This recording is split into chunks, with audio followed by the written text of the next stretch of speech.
Hi, everyone. My name is Dr. Ruth Gotian, and welcome to another week of optimizing your success with the Mentor Project. Once again, we have an incredible group of high achievers. And as I told you, I send out this invitation to a couple of groups of high achievers I know, and I am just surprised as everyone else as to who will actually join us. Now, today's topic is really fantastic because we have been stuck at home for so long that we almost don't know what it's like to not be stuck at home. And I don't know about you guys, but I have not given out a business card since March. It has been so long since I've given out a business card, which was my staple of how to actually meet and interact with people. But now we are all staring at these green dots on our computer, and we are all home.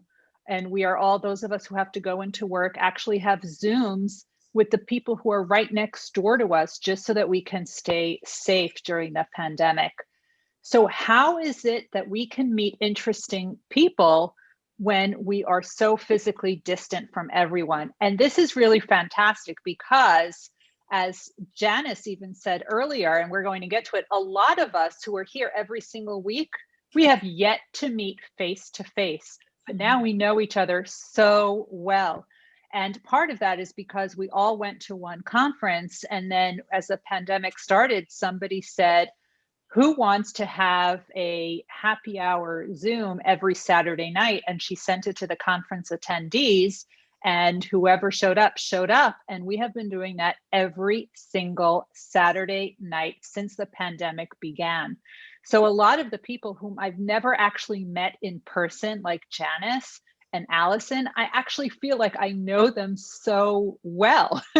And as we talk, we actually see that we had a lot of similarities, and we had a lot of coincidences, and we know a lot of the same people. But this all happened. We have yet to meet face to face. I don't know how tall they are. I have no idea. So we are really going to discuss this topic because I think just because we are physically distant does not mean that we cannot meet other interesting people. In fact, I don't know about all of you, but my LinkedIn followers have doubled during the pandemic. This is a time, this is an opportunity to meet so many people that you likely would not ordinarily meet, because you go to work, you come home. You go to a conference that's usually about your work, you come home, and you're only surrounded with people who are like you and in the same industry. And this is an opportunity to meet incredible, incredible people. But in order to do that, you have to know how to introduce yourself. And I always tell people, don't introduce yourself by what you do, because that is a showstopper. Nobody wants to have that conversation because they don't really know how to have that conversation if you just tell them your title. But if you tell them the problem you solve, then people are really excited to have the conversation with you. So I want to start the example, and this is how we're going to introduce ourselves. You're going to say who you are and the problem you solve. She ended our last meeting with one of the best introductions I have ever heard. So I am hoping she will start us off today. Dr. Kelly Korek. Hi, my name is Dr. Kelly Cork, and I am trying to solve the problems as to why the sun is trying to kill us. Um, so I'm an astrophysicist by training, studying the sun and all of her moods and her temper tantrums, and that's what I do for a living. And last week we found out that the sun, in fact, does throw temper tantrums, which really got all of us asking, what do you mean? How does that happen? And all of a sudden we got into this great conversation, because if Kelly just said, I'm an astrophysicist, a lot of us would have said, that's nice. And we would not have even known what to say next, because most people don't know astrophysicists, let alone a female astrophysicist. So here is a great way to introduce who you are and the problem you are trying to solve. Dr. Allison Escalante, what problem are you solving? Oh, I'm on a mission to tackle the epidemic of anxiety, which has been going up worldwide. The US hit #1 in the world for anxiety in 2019, and then the pandemic hit. So yeah, that's what I'm after. Well, I like being number one. but not for this. Not for this. All right, so we have a lot of ways how we can prevent anxiety so that we lose our number one slot. And that's what I would want to talk about to Allison if we were having this conversation. Janice, what problem are you solving? Boy, it's hard to go after those two. I'm solving how to make the world accessible for people with hearing loss. And one of the ways I've solved is in the subways to be able to hear inside the subway information booths, which is right, never get it right, right behind me. So this ear symbol indicates the presence, wrong way, of an induction loop, which allows a person with a hearing loss to hear the sound from the person in the booth to drive into their hearing aid or cochlear implant. Which I think would be very useful, especially now in the pandemic where there's all this plexiglass separating us from people. Yes, and right now it only works for people with hearing aids or cochlear implants because you need a receiver to be able to, and right now ear pods don't have a telecoil in them that allows you to receive. So I'm hoping, Apple, if you hear this, please add a T-coil because this would help so many people in these AirPods. Yes, especially like as I have now and probably some others. I think it would be fantastic. So if anyone there from Apple is listening to us, but look at how Janice and I had a conversation about hearing loss, because if she told me that she just did hearing accessibility, I don't even know what my follow-up question would be to that. But now we could have this whole other conversation. I know you need to go to sleep, and so I'm going to adopt this because it's a great idea. Because, like, it is definitely a conversation stopper. Well, now we know how to solve that problem. Susie Katz. Hi, I am a photographer and I started an organization called Photo Wings, and we help people try to think outside of the box utilizing photography. So to expand their thinking about photography beyond just a still image and how it can start conversations, how you can learn history, how you can learn more about yourself and others, and it continues. It's very exciting and interesting. Great. And what made you do that? I'm a photographer and I found myself in a position to give back. And I spent a lot of time surfing the net to try to figure out what I could do that would be different from everyone else. And I ended up starting Photo Wings. There's nothing quite like us. And part of the model was this organization that we all joined called Renaissance Weekend, where there's people from all different generations and disciplines and interests that got together and we all learned from one another. And I thought we could do that utilizing photography. I love it.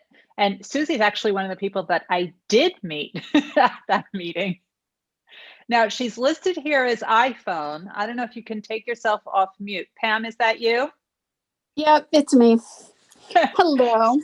Hello, who are you and what problem do you solve? And I know when you get to your computer, we're actually going to see you, right? Yes, yes. Yeah, so I am Pam Wilhelms, and gosh, there's so many problems that I'm attempting to solve. But a big problem, a lot of my work is in for-benefit business. So I teach systems thinking, and I help leaders understand the invisible systems and structures that truly drive performance in their organizations. So how do they build their capacity to understand systemic dynamics at the intersection of strategy, leadership, and culture? So what is the biggest problem that you find yourself solving?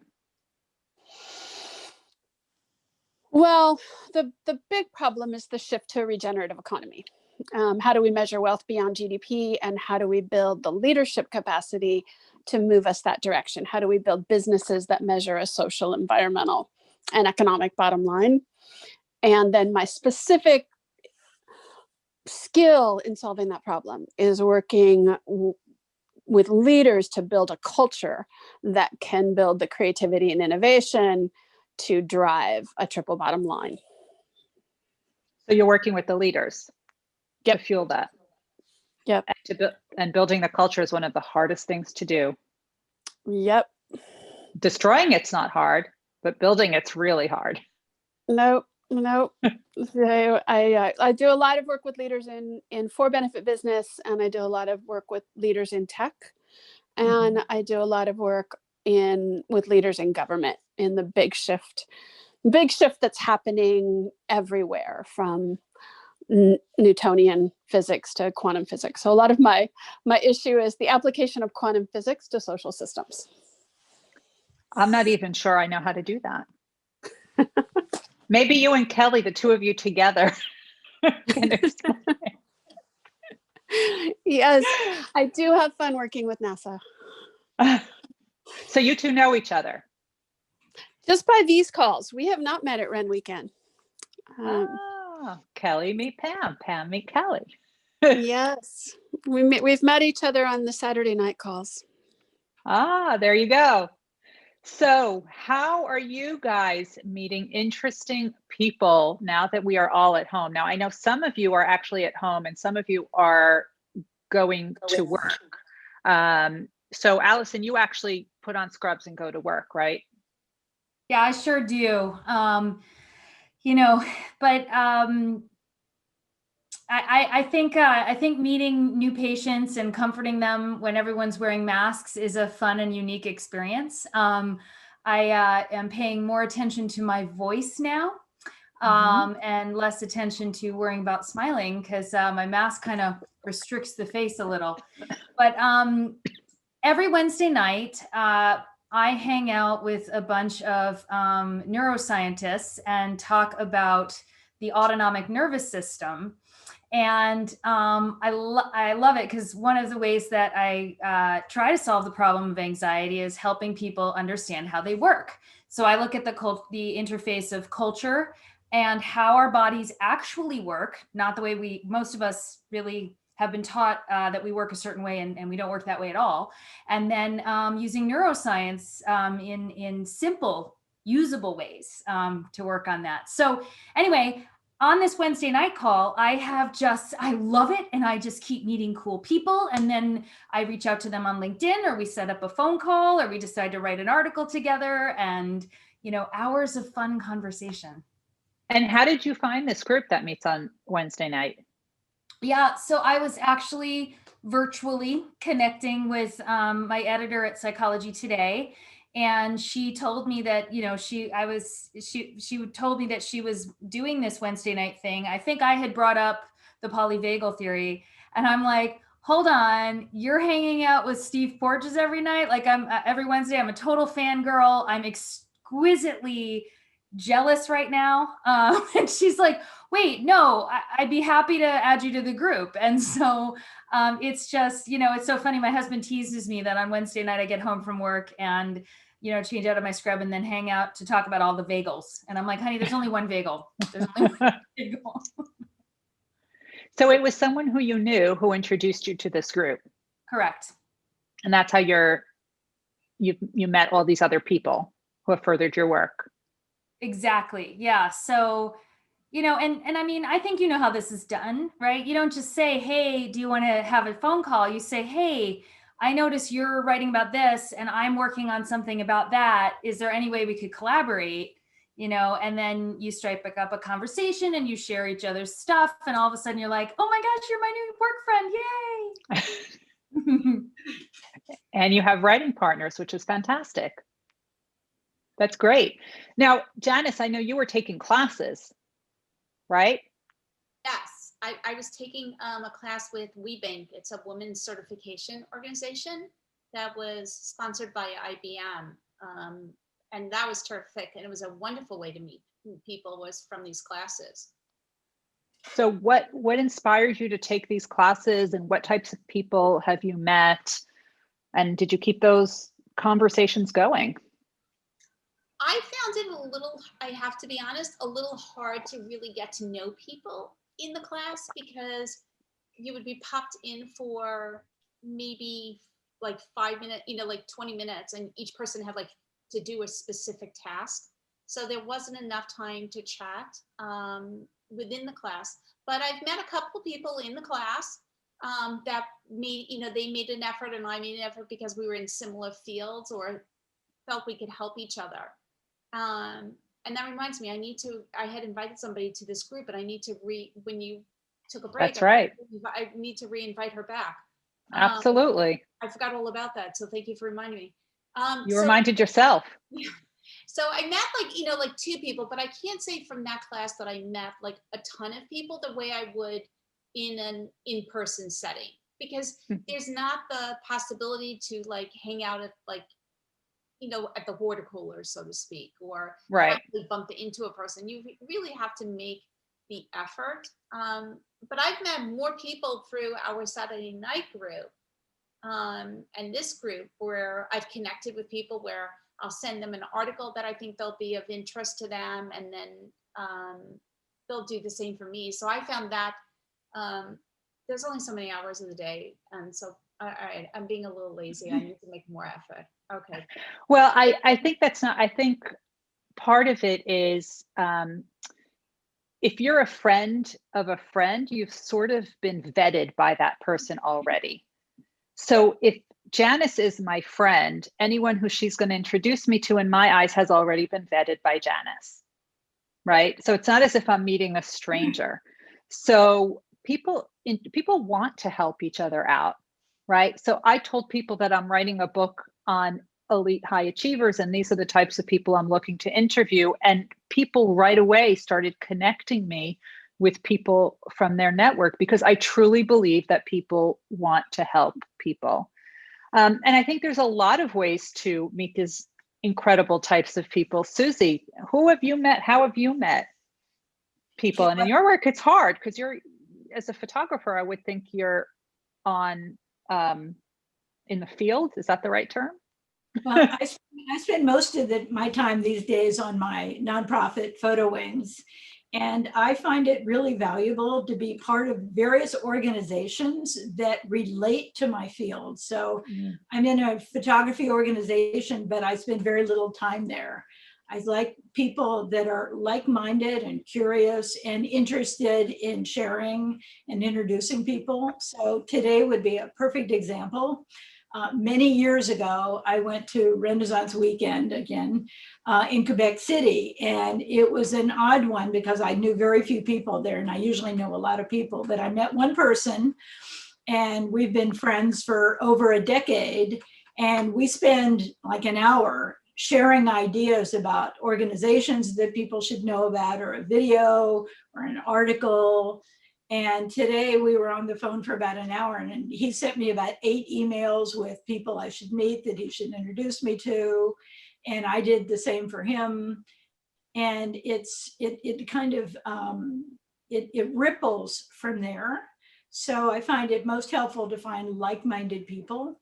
And the more you give, the more you get back. And I've been told I'm a connector, and that I was probably a matchmaker in a former life. Doesn't it feel good though to connect people? Feels great. Yeah. I think it's especially when something like that works out.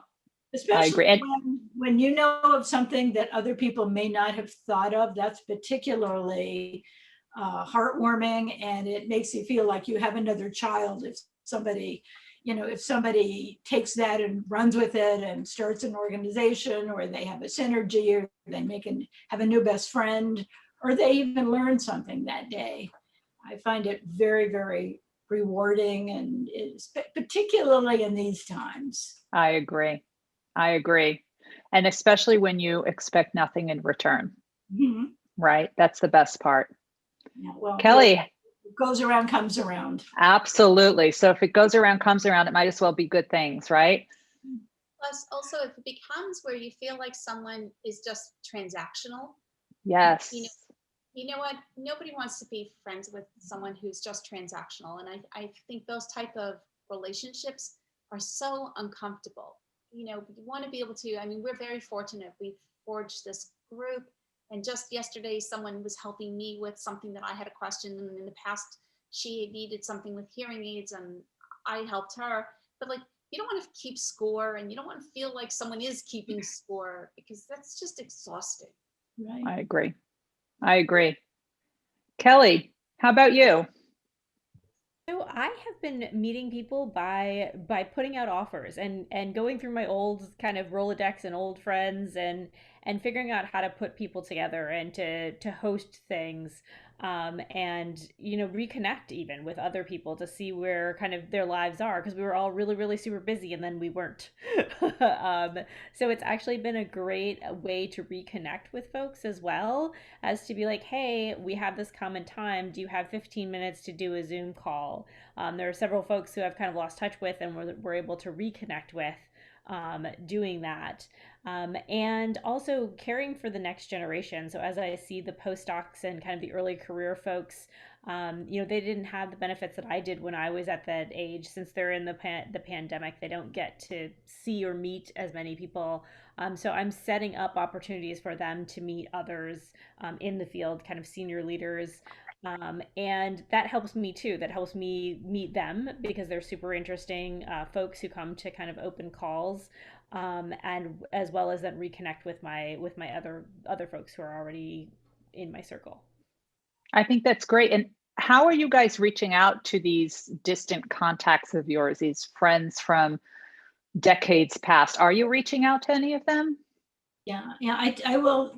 Every now and then I think of somebody, and rather than just think about them, I send them a note and tell them I'm thinking about them and let's have a catch-up call.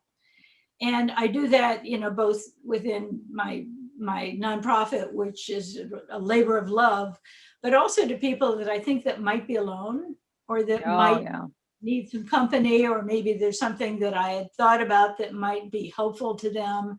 Like I have a cousin in Ohio and I worry about her. And I thought that she could, if I send her some heaters, she could be outside more with her friends. And now I've probably told a dozen people about those heaters because it's been a good solution. And that warms my heart and keeps me going as well. That's fantastic. Fantastic. So in addition to reaching out to friends, how do you reach out to complete strangers? Allison said you're a fangirl of, I forgot who you said. How are you reaching out to these people?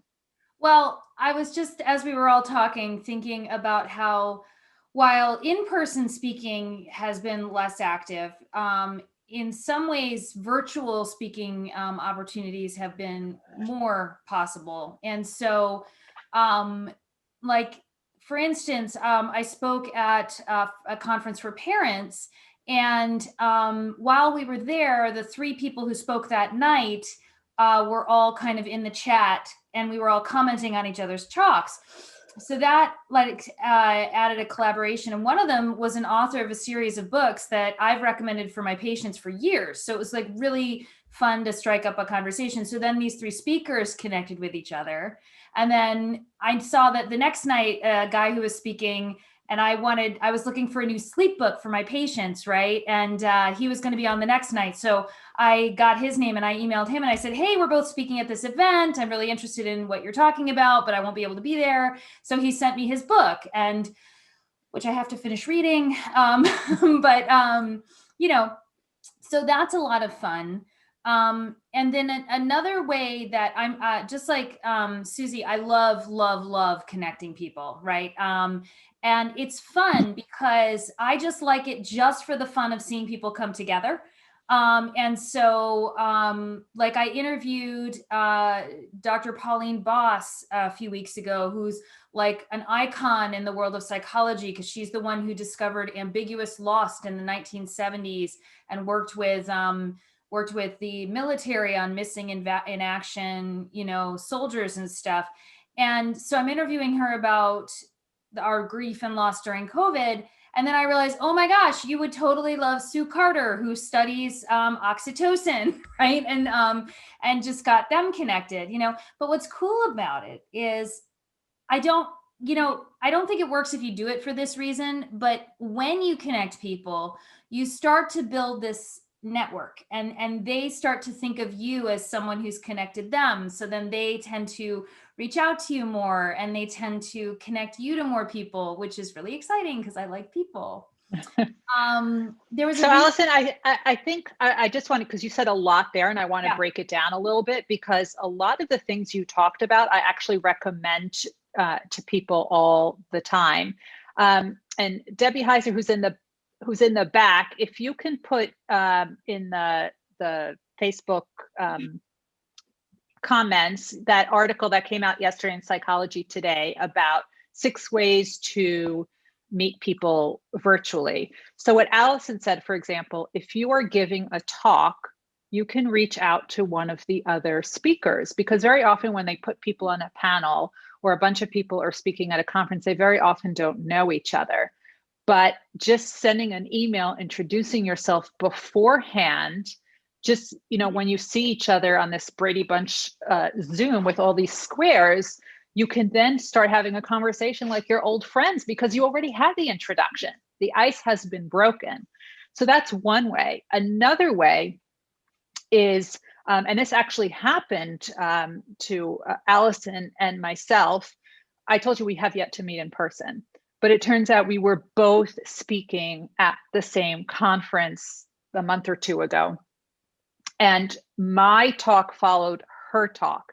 And Allison's talk was so good, I was almost late to logging into my talk. They had to text me and say, "Where are you?" Now, this has never happened to me before. When I know people who are giving talks, I always like to take a picture of the title slide and tweet it out, because I feel that if I can tweet it out and say, "This is a great talk by Dr. Allison Escalante. She spoke about XYZ," that puts my network behind it. So now my network knows about Allison's talk, and Allison might not have been on their radar before. Well, now they are. Well, I don't remember who it was that saw that tweet, who then invited Allison to be on his podcast, right? And it was someone who I knew already. So it really helps when you do that, if you can put your social capital behind somebody. So I think that's a great way. So we talked about reaching out to other speakers. We talked about amplifying their work. If you are not a speaker, if you are a participant in one of these 1,000 Zoom calls that we're on all the time, or these webinars, or the Facebook Live or LinkedIn Live, a lot of people write things in the comments. And if someone said something, either a presenter or somebody wrote something in the chat that really resonated with you, I really recommend that you reach out to them and say, "Allison, I really loved your comment about XYZ. It really resonated with me because," and now you just started a whole conversation with that person. And that's one of the ways that you can meet people virtually. Did I get all that? You said a lot. Yeah, Fantastic. I think you've got it, right? Yeah. Did I miss anything out? Did I leave anything out? No? You're a very thorough person, Ruth. I think you got it. Does anyone else have ideas how we can meet people virtually as we are sitting at home in our Zoom backgrounds? Who's got some great ideas? I would also ask people, who should I meet right now? Who should I be meeting, or who could I possibly in your network? So I've been asking some mentors that question, like, who should I be reaching out to? Is there someone that I could reach out to for, a 5-10 minute Zoom call kind of introduction? So that's one way to do it, is to kind of see if there are friends of friends that you should be catching up with. That's a great idea. Have you been doing that recently? Yes, yeah. Working out?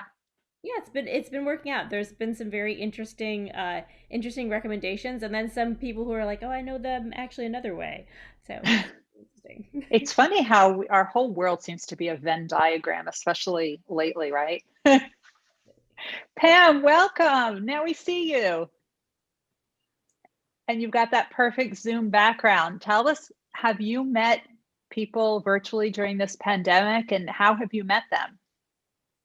Oh gosh, it's funny because I have not spent time getting lighting in my office for nighttime Zoom, because all of my work Zoom is in light, and I'm in this front of this big window in my office.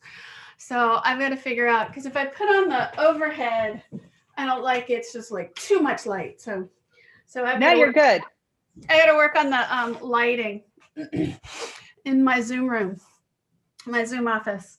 I've loved hearing what you all have to say, Allison. I look forward to talking with you. A lot of my work is neurophysiology, and collective neurophysiology, for leaders to understand their own neurophysiology and therefore how they impact the system, and the cultural neurophysiology.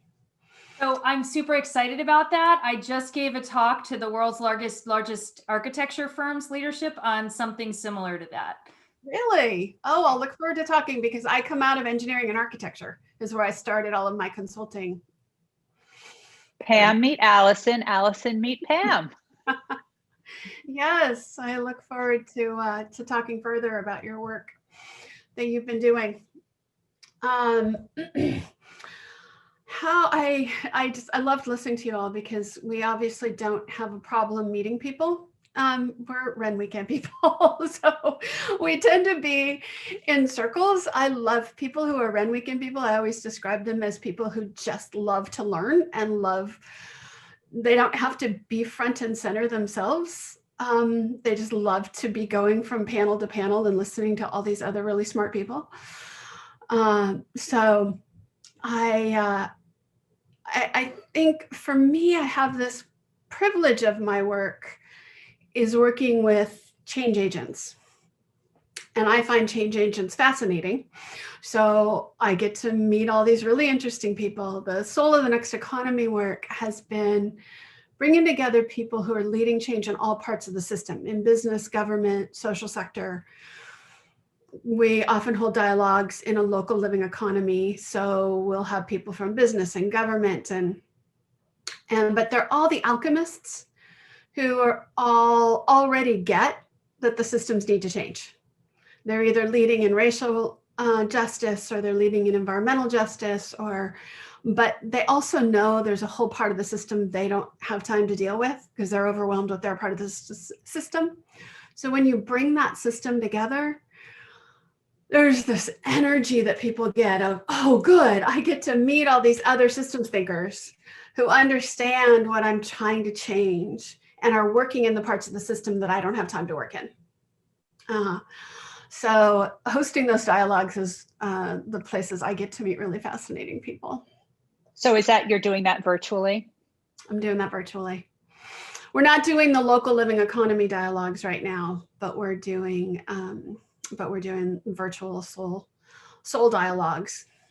So you're organizing these gatherings. Yeah. So that's another way to meet interesting people virtually, is to actually host virtual events. And you don't actually have to host a whole big conference. I'm hosting a Zoom that's on Facebook Live, right? You don't have to do a conference for 1,000 people. There are other ways that you can do that and meet really, really interesting people. So hosting an event is another great way, because you as a host will get to meet everyone. And then the people who join you get to meet each other. And usually people come from really different backgrounds, but there's always something that ties everyone together. And the faster you can get to that point of what you have in common, the easier it'll be, right? So always look for that common thread that you have with the person, and that will really help initiate a dialogue. So Dwayne, welcome. How you doing? We were just all girl power. We were waiting for you. I was about to say, should I leave? Hey, oh, Bruce look, here. Okay. You and Bruce, fantastic, Perfect timing. fantastic. Look, you and Bruce are always welcome to the girls' club. Yay. We were not talking about hair and makeup. We were talking about anxiety and the son's temper tantrums and building sustainable societies and all of that stuff. Oh, Bruce, look at that background. So Dwayne, and then I'm going to ask Bruce, the way we started it earlier, Susie's trying not to crack up.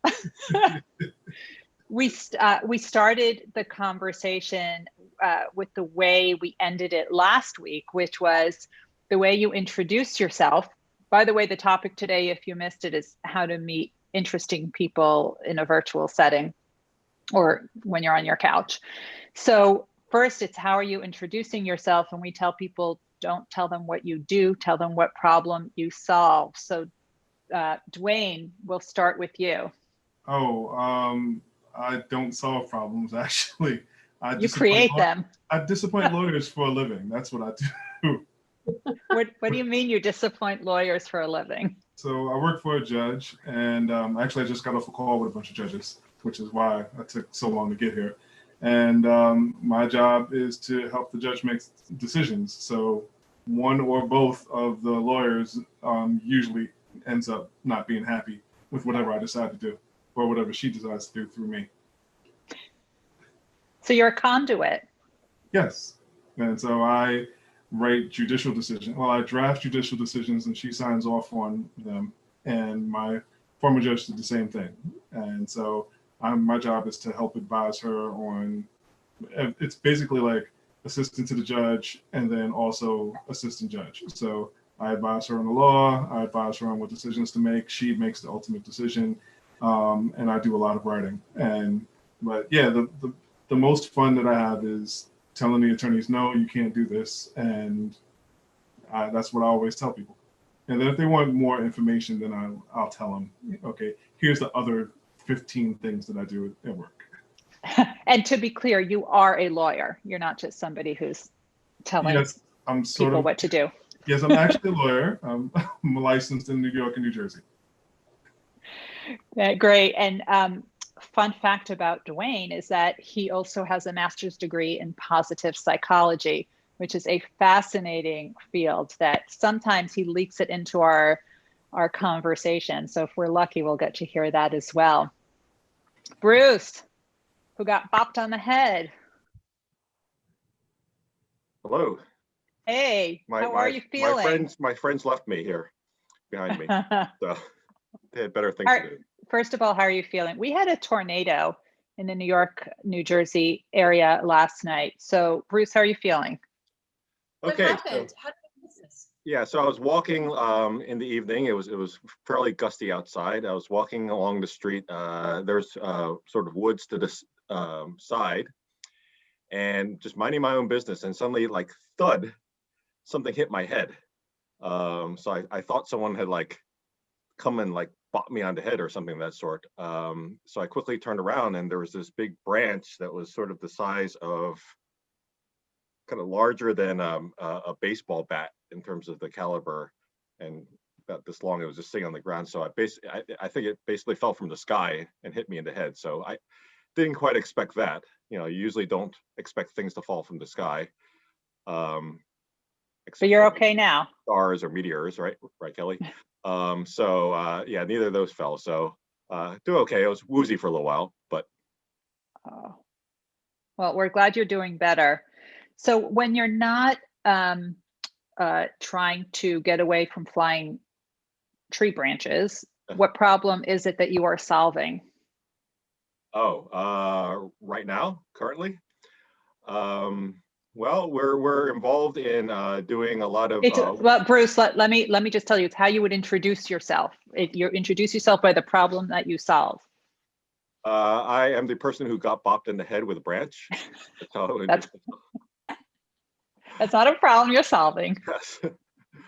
But we do a lot of work where we do computer simulation modeling, where we simulate different health and public health issues and simulate different policies and interventions to help inform decision makers. So this ranges from the control of non-communicable diseases to the control of communicable diseases. And right now, a lot of our work is focused on the current pandemic. So we're simulating different parts of the pandemic at different times and seeing what might happen if you have vaccines or you enforce social distancing, mask use, and those things. And so we've been doing that work for the past 15 years or so. So things have been fairly busy. In fact, today was fairly busy because there was a lot of calls concerning the recent announcements with both the Pfizer and today the Moderna vaccine. So people were very interested in asking about, what impact that might have in terms of the pandemic. So fielded a lot of questions about that. So you do a lot of the modeling and forecasting? Yeah, modeling and so forecasting, but I prefer to say sort of simulating scenarios, because the word forecasting has sort of a bad tag to it, especially when you talk about things like trying to make predictions, or, I mean, we've seen with things like election polls and those things like that. You can't really predict the future very well. So what we do instead is we run different scenarios. So we can say, okay, if this thing happens and this happens, this is the best thing to do. If this happens, this is the best thing to do. And then we give odds of things happening, but we don't want to fall on the side of making predictions, because most of the time you really can't predict the future. There's so many variables. So yeah, we do forecasting, but we do more scenario planning and simulating different possibilities. I like that, because for those of us who study business, scenario planning is our bread and butter. That's what we do all the time. So I'm pleased to hear that it happens in science as well. And you guys should know that Dwayne writes for Psychology Today, as does Allison, and Bruce writes for Forbes, as does Allison. So we have that Venn diagram where we have all that crossover as well. So, which is great. So Dwayne and Bruce, you didn't tell us, how are you meeting people now that you're home? Tinder, Hinge, professionally, Bumble. Dwayne, professionally. Oh, my bad. I'll let Bruce take this one. I'll come back. I mean, maybe it would make work more interesting if we started using Tinder. Do you want to work with this person? Swipe right.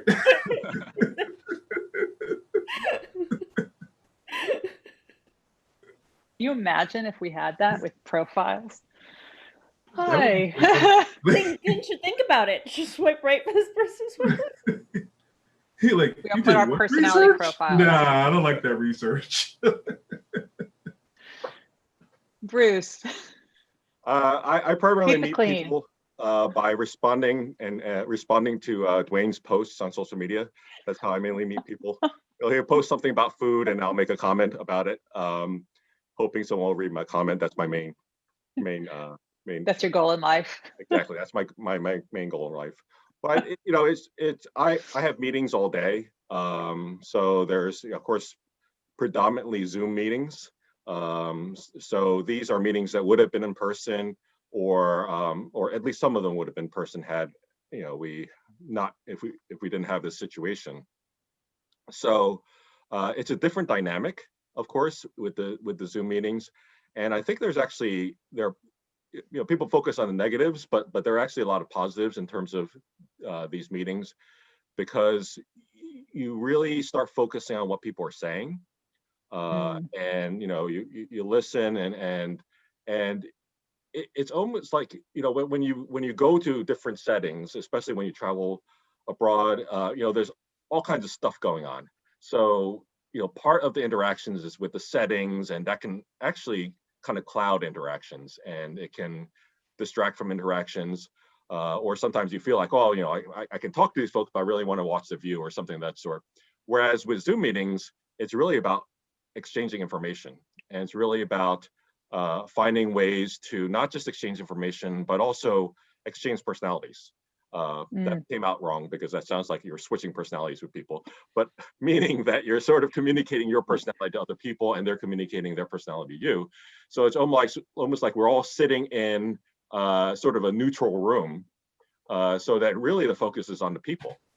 So I found that in many cases, you get involved in very cool conversations. You learn about people, and in fact, I've learned about people that I knew before this whole Zoom situation, but I didn't really know them as well, because everyone was sort of forced to sit there and like talk about what they're doing or what they're feeling and things like that. So I think there is a silver lining to all of this, and maybe there's some carryover, because after we get past sort of this Zoom period in our life, maybe we can carry some of those things and say, hey, let's focus on a conversation. Let me learn about you. We're gonna learn about each other and things like that. So yeah, so that's the main way.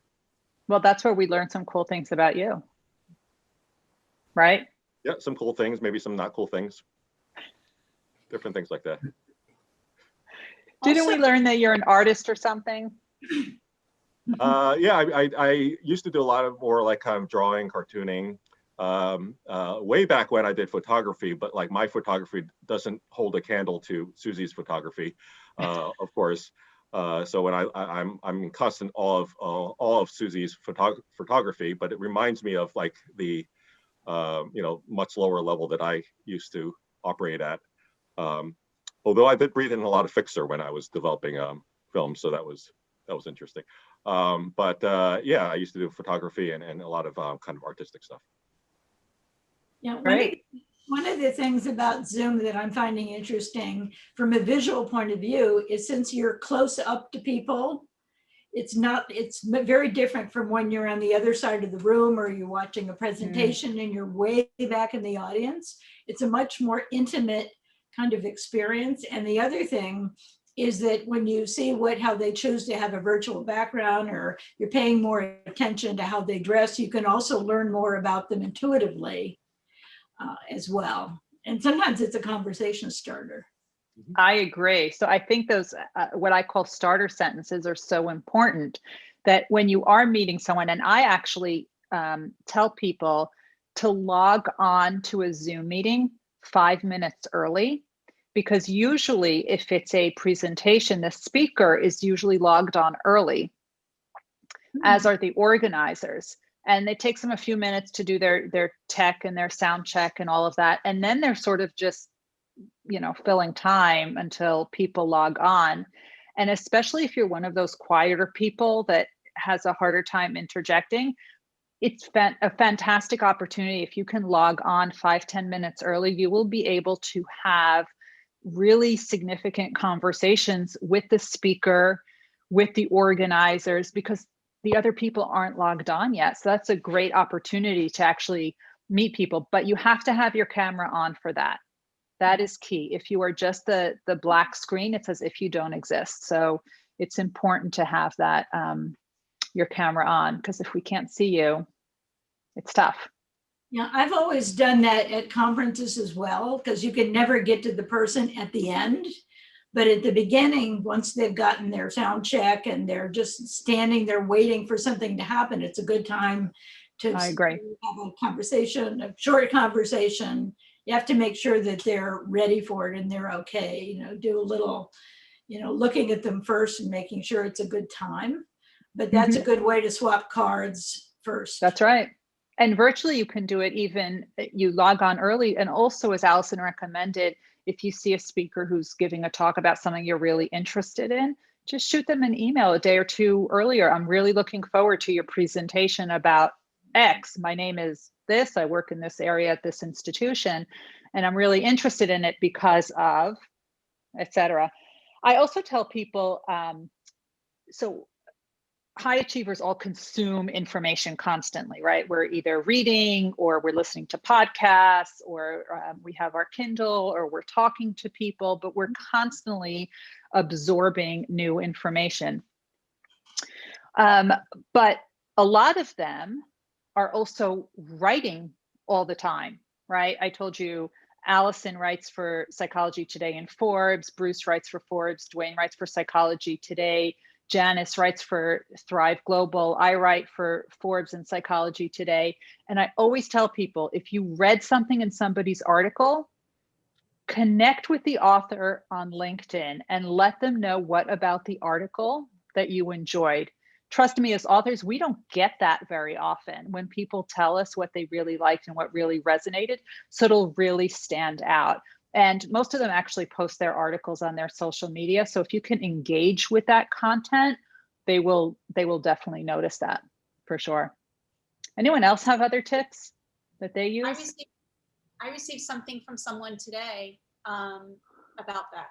Exactly what happened. Someone reached out to me after having an article, and I was really like, it is really nice, because you don't get, I don't, Bruce probably gets a lot, but I don't get like a ton of reaction like that for someone to reach out to me. So for me, it was really very nice. Do you get a lot, Bruce?